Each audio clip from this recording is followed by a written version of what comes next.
صل على محمد وآل محمد. لا حول ولا قوة إلا بالله العلي العظيم. أعوذ بالله من الشيطان الرجيم. بسم الله الرحمن الرحيم. الحمد لله رب العالمين. الصلاة والسلام على أنبياء. أما بعد فقد قال رسول الله صلى الله عليه وآله وسلم: علي مع القرآن والقرآن مع علي. صلوات الله. اللهم صل على محمد وآل محمد. پیغمبر اسلام کا انتہائی مشہور و معروف قول جس میں آپ نے فرمایا کہ علی قرآن کے ساتھ ہے اور قرآن علی کے ساتھ. اتنا گہرا ربط ہے علی و قرآن میں کہ پیغمبر نے قرآن کو علی سے جوڑا اور علی کو قرآن سے جوڑا. بلکہ علماء اہل سنت کو یہاں تک کہتے ہیں کہ 300 آیتیں صرف حضرت علی کی شان میں نازل ہوئی.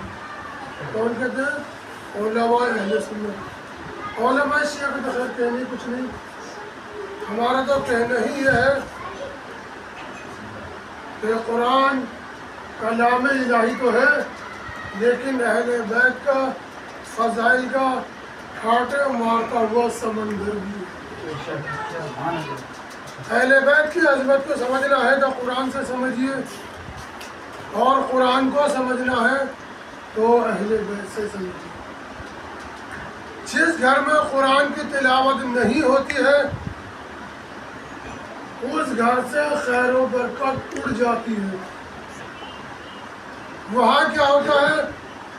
بیماریاں ڈیرا ڈال دیتی ہے، مشکلات ڈیرا ڈال دیتی ہے، کاروبار رزق میں برکت ہوتی نہیں ہے. آدمی اس کا حل تلاش تو کرتے نہیں ہے، ادھر ادھر مارا پھرتا، کبھی اس سے پوچھا کبھی اس سے پوچھا، کبھی حاضراتی کے پاس کبھی فلاں کے پاس کبھی فلاں کے پاس. اگر یہ اتنے ہی بڑے ہوتے تو پہلے اپنے گھر کو ہی سدھار لیتے. آج تک جتنے بھی حاضراتی خانہ بدوشی نظر آتے ہیں ان کے گھر میں مال تو بظاہر نظر آئے گا مگر رونق اور برکت کبھی نظر نہیں آئے گی. اگر اتنے ہی پڑھے لکھے تو پہلے اپنے گھر کو سدھار لیں.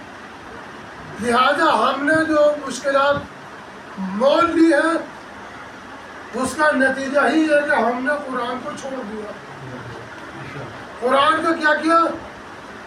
جہیزوں میں دینے لگے، طاقوں میں رکھ دیا. کسی کی طبیعت خراب ہوگی تو اسے ہوا دے دی، بے ہوش کو ہوش دے دیا. قرآن بے ہوشوں کے لیے آیا ہے کیا؟ قرآن بھوت چڑھانے اتارنے کے لیے آیا ہے؟ قرآن جو ہے جہیز میں دینے کے لیے آیا نہیں. قرآن انسان کو صحیح معنی میں ہدایت دینے کے لیے آیا ہے. قرآن انسان کو انسان بنانے کے لیے آیا ہے. آیت اللہ جواد عامری فرماتے ہیں اگر تم نے شب قدر میں قرآن 5 منٹ کے لیے سر پہ رکھنا تو آباد کے بعد قرآن الگ ہو جائے گا، آپ الگ ہو جائیں گے. قرآن وہی قرآن ہے جو آپ کے سینے میں اتر جائے تب آپ کو وہ ہدایت کرے گا. دوسری کمی کیا ہے؟ قرآن نہ پڑھنے کی وجہ سے شیاطین گھر میں داخل ہو جاتے ہیں اور نتیجہ یہ ہوتا ہے گھر میں لڑائی جھگڑا اختلافات وجود میں آ جاتے ہیں. یہ ماہ رمضان چل رہا میں اس لیے بیان کر رہا ہوں. اگلا مرحلہ آتا ہے روزوں کا. دیکھیں 4 لوگوں پر روزہ واجب نہیں ہے.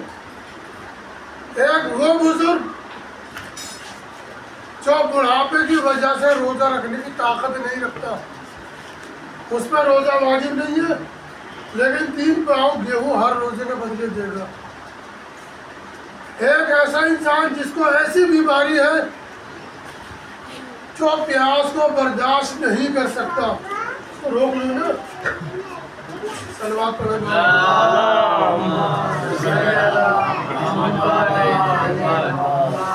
ایک ایسا انسان جسے ایسی بیماری ہے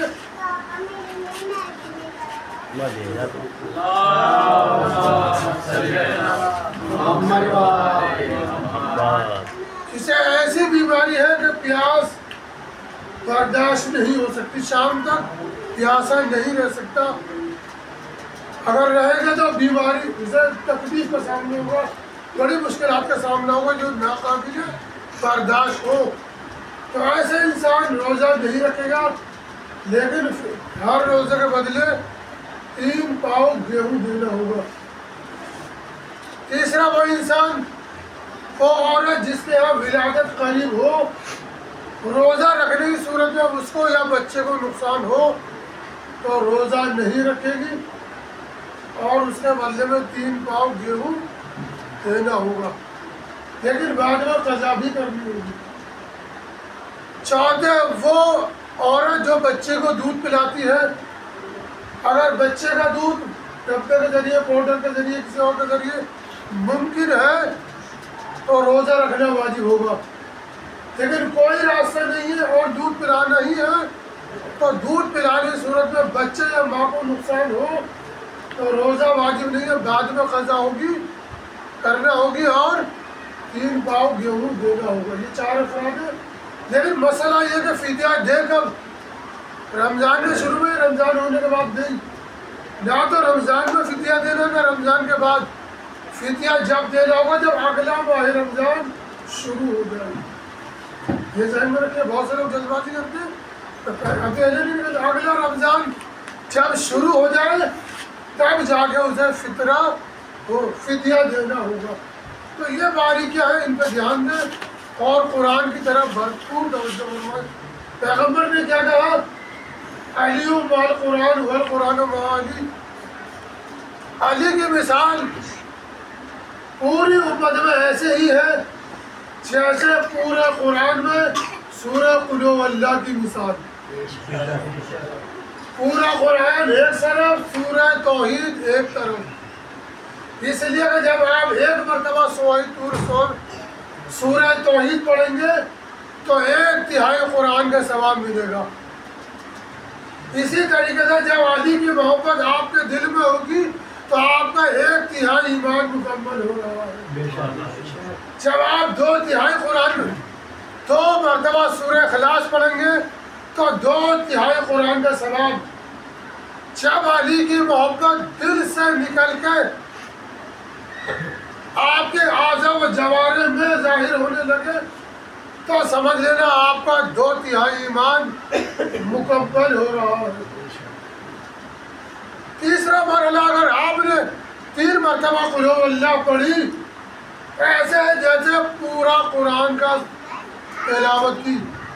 اسی طریقے سے مولا کائنات ہے، جب تک علی کی محبت دل میں ہے، جب تک فکر میں ہے، کبھی 1/3 ہے کبھی 2/3 ہے، جب علی کی محبت اعضاء و جوارح سے ظاہر ہونے لگے تو سمجھ لینا ایمان مکمل ہو چکا ہے۔ صلوات پڑھیں گے اللہم صلی علی محمد و آل محمد۔ اتنی بڑی فضیلت مولا کائنات کی ہے کہ کسی نے ایک کاغذ پر علی ابن ابی طالب لکھ دیا تو جب تک وہ کاغذ باقی رہے گا ثواب آپ کے کھاتے میں برابر لکھا جائے گا۔ کتنی بڑی عظمت ہے مولا کائنات۔ بلکہ اس کے آگے پیغمبر اسلام نے فرمایا کہ علی کی مثال پوری امت میں ایسے ہی ہے جیسے پورے ہفتے میں 6 دن ایک طرف، جمعہ کا دن ایک طرف، یعنی 6 دن مل کر بھی جمعے کا دن مقابلہ نہیں کر سکتے، چونکہ جمعہ جو ہے وہ سید الایام ہے، سارے دنوں کا سردار ہے۔ اسی طریقے سے علی ابن ابی طالب ساری امت کے سید و سردار ہیں۔ اللہم صلی علی محمد و آل محمد۔ اس کے آگے فرمایا علی ابن ابی طالب کی مثال میری امت پر ایسے ہی ہے جیسے 11 مہینوں پر ماہ رمضان کو فضیلت حاصل ہے۔ 11 مہینے ایک طرف، ماہ رمضان ایک طرف، 11 مہینے مل کر بھی ماہ رمضان کا مقابلہ نہیں کر سکتے۔ اس لیے کہ ماہ رمضان کی خاصیت یہ ہے، اس میں سونا بھی ثواب ہے، اس میں جاگنا بھی ثواب ہے، اس میں سانس لینا بھی ثواب ہے۔ ہر عبادت میں ڈبل ثواب دیا جائے گا، ہمارے نبی نے علی کو قرآن سے جوڑا ہے، یہی تو کمال ہے۔ عام دنوں میں جتنی آیت پڑھیں گے اتنا ہی ثواب ملے گا، قرآن میں ایک آیت پڑھو گے تو پورا قرآن کا ثواب ملے گا۔ صلوات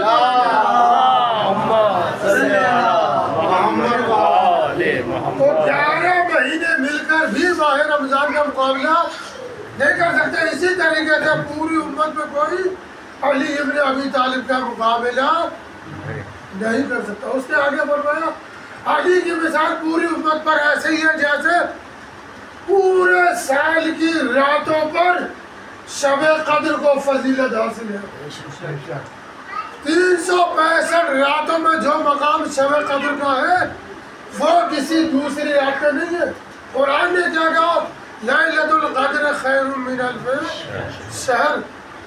شب قدر جو ہے وہ 1000 راتوں سے بہتر ہے، یعنی کسی بھی مہینے کی رات شب قدر کا مقابلہ نہیں کر سکتی۔ اسی طریقے سے پوری امت میں کوئی ایسا ہے ہی نہیں جو علی کے مقابلے پر آ سکے، اور اگر جھوٹا بن کے آ رہا ہے تو وہ جھوٹا بھی ہے اور لعنتی بھی ہے، اس لیے کہ جو حق کے مقابلے پر آئے گا وہی تو لعنتی ہوگا۔ پیغمبر نے کہا کہ علی الحق والحق مع علی، علی حق کے ساتھ ہے، حق علی کے ساتھ ہے۔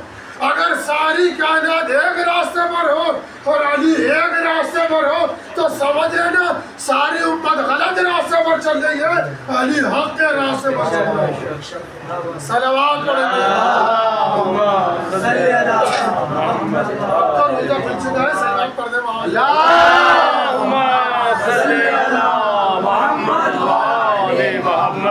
تو بڑا مقام ہے علی ابن ابی طالب کا۔ کبھی قرآن سے جوڑ رہے ہیں، کبھی حق سے جوڑ رہے ہیں۔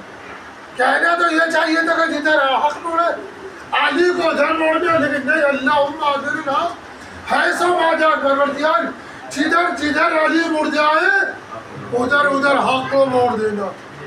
یعنی اللہ بتانا چاہ رہا ہے کہ دیکھو حق علی کا، علی حق کے تابع نہیں ہے، حق کو علی کا تابع ہونا ہوگا۔ جدھر آپ دنیا میں فیصلہ کر لو کہ جہاں جہاں علی ہے بس وہی حق ہے، اس کے علاوہ کہیں بھی آپ کو حق نہیں ملے گا۔ فضیلت کے حوالے سے آخری بات پیغمبر نے فرمایا علی کی مثال پوری امت میں ایسے ہی ہے جیسے تمام ملائکہ پر جبریل امین کو فضیلت حاصل ہے۔ جبریل امین کون ہے؟ سید الملائکہ۔ کون ہے؟ سید الملائکہ، یعنی تمام ملائکہ کے سید و سردار۔ اسرائیل، اسرافیل، میکائیل، جبرائیل، یہ 4 بڑے فرشتے، ان 4 میں جو ہے سب سے بڑے جبریل امین ہے۔ ان کا مقابلہ کوئی فرشتہ نہیں کر سکتا۔ اسی طریقے سے پوری امت میں کوئی علی ابن ابی طالب کے مقابلے پر نہیں آ سکتا۔ اتنا با فضیلت انسان جو پیغمبر اسلام کے بعد پوری کائنات میں سب سے بلند و بالا ہے، اس کے ساتھ کیا ظلم کیا گیا۔ ماہ رمضان میں اس کے سر کو شگافتہ کیا گیا، اس کی داڑھی کو خون سے خضاب کیا گیا۔ علی کو نہیں شہید کیا بلکہ ساری امت مسلمہ یتیم ہو گئی۔ بھئی تاریخ اسلام میں عالم بشریت کے 2 ہی تو باب ہیں، یا رسول خدا ہے یا علی مرتضیٰ۔ رسول خدا کو تو گئے ہوئے زمانہ ہو گیا، سن 11 ہجری میں گئے، اور دوسرے باپ کے ساتھ اتنا بڑا ظلم کہ جس کی کوئی انتہا نہ رہی۔ وہ علی جو یتیموں کے دست سروں پر شفقت بھیجتا تھا، یتیموں کو پالا کرتا تھا، بے سہاروں کو پالا کرتا تھا، جو عالم انسانیت کے انتہائی ہمدرد انسان تھا، اس کے ساتھ یہ ظلم کیا گیا۔ جس نے توحید کو بچایا، جس نے رسالت کو بچایا، جس نے اسلام کو بچایا، جس نے دین کو بچایا، اور اس کے ساتھ یہ ظلم کیا کہ حالت سجدہ میں اتنی کاری ضرب لگا دی گئی کہ علی کی زندگی بچ نہ سکی۔ سوچو آج عزیزو علی کا یوم شہادت ہے نا، صرف وہی روئے گا جس کے دل میں علی کی محبت ہوگی۔ ہم اپنے مردوں کو تو بلک بلک کر روتے ہیں، آج حسنین کو پرسہ دینا ہے، آج زینب و ام کلثوم کو پرسہ دینا ہے، آج فاطمہ کو پرسہ دینا ہے، آج رسول خدا کو پرسہ دینا ہے۔ اب آپ جانیں کہ کس طریقے سے پرسہ دینا ہے۔ عزیزو وہ وقت یاد کرو جب مولا کائنات کے ضربت لگ چکی، اور میں نے اس سے پہلے کی مجلس میں یہاں مسائل کو روکا تھا کہ مولا کو گلی میں رکھ کے گھر میں لایا گیا، اور جب گھر میں آگئے ابھی تک علی جیسا صابر انسان رویا نہیں ہے۔ حسن تڑپ رہے ہیں، علی دلاسا دے رہے ہیں، حسین تڑپ رہے ہیں، علی دلاسا دے رہے ہیں، کنبے والے تڑپ رہے ہیں، چاہنے والے سر و سینہ پٹ رہے ہیں، مگر علی صبر و تحمل برداشت کر رہے ہیں۔ لیکن جب بیت الشرم میں آئے، جیسے بیٹیوں کی آواز علی کے کانوں میں پہنچی، اب علی سے رہا نہ گیا۔ بیت الشرم میں آنے کے بعد علی بلند آواز سے رونے لگے، اور میں سوچ رہا تھا اے مولا صبر کا دامن کیسے چھوٹ گیا، جب نہیں علی آواز ہے کہ علی بیٹیوں کے رونے کو برداشت نہیں کر سکتا۔ میں کہوں مولا یہ سن 40 ہجری کا کوفہ ہے، ذرا 61 ہجری میں آئیے گا، یہی کوفہ ہوگا، یہی بیٹیاں ہوں گی جو زاروں قدا رو رہی ہوں گی۔ اجرکم اللہ، آپ آباد ہوگے، میرے دل چاہ رہا ہے کہ مولا کی روز شہادت ہے، ذرا دل کھول کے امام زمانوں کو پرسہ پیش کیا جائے، اس لیے کہ آئندہ سال وہی پرسہ دے گا جو زندہ رہے گا۔ اللہ آپ سب کو سلامت رکھے، دل کھول کے پرسہ دیے۔ دیکھیں ہمارے یہاں کا اصول یہ ہے جو بھی عبادت ہو یہ سوچ کے کرو یہ آخری عبادت ہے، آخری عبادت سمجھ کے عبادت کرنا چاہیے۔ عزیزو علی کو گھر میں لے آئے، طبیب کو بلایا گیا، طبیب نے کہا گوشت پن کی رگ لائی جائے، گوشت پن کی رگ لائی گئی۔ تاریخ اسلام کہتی ہے اس نے مولا علی کے زخم میں رکھا، فوراً باہر نکل کے جسم کا معائنہ کیا، کہا مولا زہر بہت کاری ہے، یہ اپنا کر چکا ہے۔ امام حسن سے برابر اور طبیب کہہ رہا ہے مولا سے کہ مولا بس اب وصیت کر دے، مولا علی سے کہا وصیت کر دے، اب چکا درد ہے، بے چینی ہے، کیا کیا جائے گا؟ مولا کے لیے دودھ کا انتظام کیا جائے۔ استاد محترم کہتے ہیں جیسے ہی کوفے والوں کو پتا چلا کہ طبیب نے مولا کو دودھ بتایا ہے تو استاد محترم کہتے ہیں 18,000 دودھ کے پیالے آ گئے۔ یہ منظر دیکھنا تھا، میرا کلیجہ منہ کو آ گیا۔ ایک کوفے میں علی ہے جسے دودھ بتایا گیا تو چاہنے والے دودھ لے کر آ گئے۔ ایک کربلا میں علی تھا جسے حسین ہاتھوں پر اٹھائے ہوئے تھے، اے فوج جفاکار، اور اگر تمہاری نظر میں خطاکار ہوں تو اس بچے کو کوئی خطاکار نہیں بتا سکتا۔ اس کی ماں کا دودھ خشک ہو چکا ہے، ذرا پانی کا اہتمام کرو۔ مگر پانی کیا، ہاتھوں سے شعبہ تیر بڑھا۔ لو عزیزو وقت بڑھتا گیا، یہاں تک کہ آج کی رات جو گزر گئی جسے شب 21 رمضان کہا جاتا ہے، مولا علی کا وقت بڑھتا جاتا ہے۔ وہ ساری وصیتیں چھوڑ رہا ہوں عزیزو، سارے بیان کو چھوڑ رہا ہوں۔ وہ وقت آیا جب آدھی رات ڈھلنے لگی، مولا متقیان نے وصیتیں کرنا شروع کی۔ امام حسن کو بلایا، اسرار امامت امام حسن کے حوالے کیے، تمام گھر والوں کو امام حسن کے حوالے کر دیا۔ پسے پردہ ایک بیوی بیٹھی ہوئی یہ منظر دیکھ رہی تھی جس کا نام تاریخ نے ام البنین لکھا ہے۔ انہوں نے کہا شہزادی نے کہا اے میرے آقا کیا عباس سے کوئی غلطی ہو گئی ہے جو عباس کو آپ نے کسی کے حوالے نہیں کیا؟ امام نے کہا ذرا صبر سے کام لو، بلاؤ میرے عباس کو بلاؤ۔ ایک مرتبہ عباس کو بلایا گیا اور حسین کو بلایا گیا، عباس کو حسین کے حوالے کیا۔ اے میرے عباس ذرا میرے حسین کا خیال رکھا جائے، اے میرے لال، اور 61 ہجری میں کربلا میں نہر فرات تیرے قبضے میں ہوگی، میرے لال پانی کو منہ نہ لگانا۔ عباس نے وعدہ کر لیا۔ مقتل کہتا ہے جب روز عاشورا آیا، عباس نہر فرات پہ پہنچے، پانی چلو میں لیا، کربلا سے نجف کا رخ کیا۔ اے نجف میں سونے والے بابا جو 21 رمضان کو وعدہ کیا تھا، میں آج اس کو پورا کر رہا ہوں۔ عباس نے پانی کو پھینک دیا، تو کیا کہا میری شہزادی پیاسی ہے، میری سکینہ پیاسی ہے، لاجز اور ساری وصیتیں تمام ہو رہی۔ ایک مرتبہ علی نے اپنے پیر سمیٹنے شروع کیے، کہا السلام علیکم یا رسول اللہ۔ آپ سمجھتے ہیں کون سا منظر ہے؟ اور جو مدینے جو خانہ کعبہ میں لینے کے لیے پہنچا تھا، اب وہ اپنے داماد کو لینے کے لیے، اپنے بھائی کو لینے کے لیے جب کوفے میں آ گیا، علی کی آنکھیں بند ہو گئی۔ والیہ والیہ کی آواز بیت الشرف سے بلند ہو رہی ہے۔ علی کی شہادت ہو گئی۔ حسن و حسین نے غسل و کفن دیا۔ علی کی وصیت یہ تھی میرا جنازہ پیچھے سے اٹھانا، آگے سے نہیں اٹھانا۔ آگے سے ملائکہ نے جنازہ اٹھایا، پیچھے سے حسنین نے جنازہ اٹھایا۔ رات کی تاریکی میں وہاں پہنچے جہاں علی کا روضہ ہے، نجف اشرف میں لے جا کے دفن کر دیا۔ اب جب واپس آ رہے تھے تو ایک خرابے سے کسی ضعیف کے رونے کی آواز آ رہی ہے، کرانے کی آواز آ رہی تھی۔ حسنین اپنے غم پاؤں بھول گئے، اس بوڑھے کے قریب پوچھے کہ بھائی کیا پریشانی ہے؟ کہا کیا پوچھتے ہو؟ ایک مرد بزرگ ہر روز آتا تھا، میری خبر گیری لیتا تھا، میری خبر گیری لیتا تھا، میں نابینا ہوں، مجھے اپنے ہاتھ سے کھانا کھلاتا تھا، اپنے ہاتھ سے پانی پلاتا تھا۔ حسنین بیٹھ گئے کہ بھائی ذرا اس کا پتہ تو بتاؤ، اس کا تو نام تو بتاؤ۔ کہ اس نے کبھی نام نہیں بتایا، جب بھی میں پوچھتا تھا تو وہ یہی کہتا تھا ایک مسکین کے پہلو میں بیٹھا ہوا ہے، ایک غریب کے پہلو میں بیٹھا ہے۔ اتنا کہنا تھا، حسنین سے ضبط نہ ہوا، آنکھوں سے آنسو جاری ہو گئے۔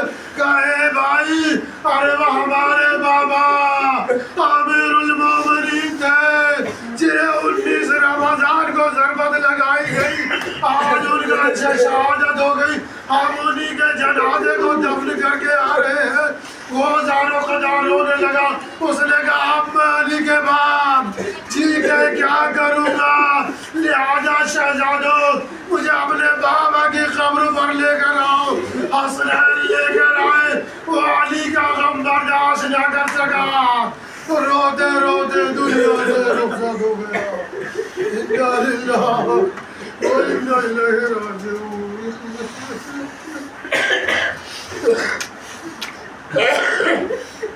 کثیر گناہوں کو معاف فرما، ہم میں سے جو مر چکے ہیں ان کی مغفرت فرما، جو زندہ ہیں انہیں عمل خیر کی توفیق عطا فرما، ہم میں جو برسر روزگار ہیں انہیں برسر روزگار فرما، جو برسر روزگار ہیں ان کے رزق ترقی عطا فرما، پرچم کفر و نفاق کو سرنگو فرما، پرچم اسلام بلند ہے اسے بلندتر فرما، جہاں شیعہ حیدر کرار واجبان اہل بیت عزیزداروں نے امیر المومنین نے سب کی جان و مال و عزت آبرو کی حفاظت فرما۔ ہار الہا ہمیں سوگرا واران امیر المومنین میں قرار فرما، راج کرام علماء عالم کو تو نے انہیں صحت عطا فرما، امام وقت کے ظہور میں تعظیم فرما، ہمیں ان کے آوان و انسان میں قرار فرما۔ ربنا تقبل منا انہ انت السمیع العلیم۔ اب حضرات سے گزارش ہے کہ ہم 3 مرتبہ سورہ اخلاق کا لاپ فرما کر امیر المومنین علی بن ابی طالب کو ہدیہ